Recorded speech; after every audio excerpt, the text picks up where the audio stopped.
Dracula #3, cover dated October 1973, with art by Neil Adams, Lord of Death, Lord of Hell, the birth of the Vampire King. In the cold forests of Transylvania, grief turns to damnation. After losing his beloved Maria, a newly cursed Dracula swears vengeance upon mankind itself. But his rebirth as a creature of the night draws the attention of his own kind, ancient vampires who drag him before Nimrod I, the monstrous king of the undead. Forced into the tournament of stakes, Dracula must fight not only for survival, but for dominance over the darkness. Betrayal, blood, and seduction await as he faces immortality's cruelest test and rises from sorrow to supremacy. A duel in the shadows, the making of a monster, chained by faith, yet burning with pride. Dracula rejects submission and challenges Nimrod for the vampire throne.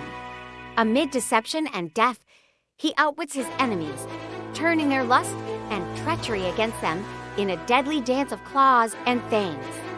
When the dust settles and the last rival turns to ash, Count Dracula stands alone, crowned by blood and terror as the Lord of Vampires.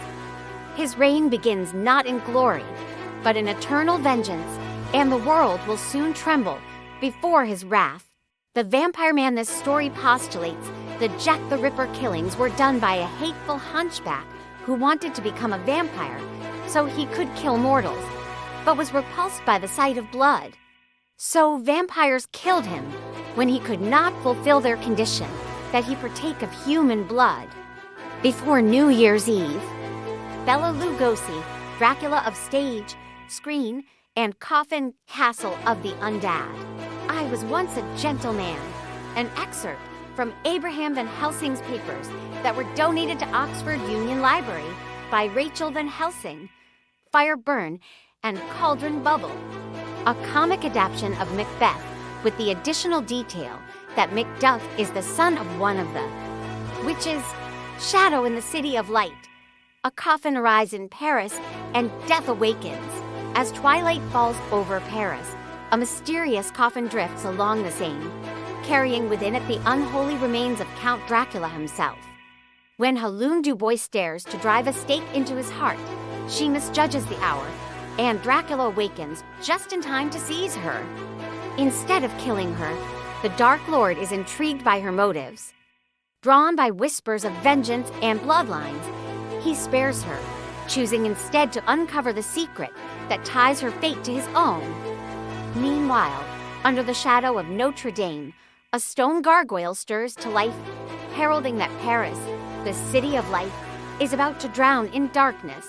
The curse of the gargoyle and the weight of vengeance. Dracula soon learns that Helene is the descendant of Jacques Dubois, a man he destroyed centuries ago, or so he thought. But Jacques Laisvon, cursed as a monstrous gargoyle by his own alchemy. Now awakened, he hunts Dracula through the skies of Paris, seeking release through the Count's destruction. Their final battle crashes against the Eiffel Tower, where the stone creature meets its shattering end. Standing among the ruins of vengeance and blood, Dracula warns Helene that revenge is a prison, before vanishing into the Parisian night, leaving only moonlight and dread in his wake.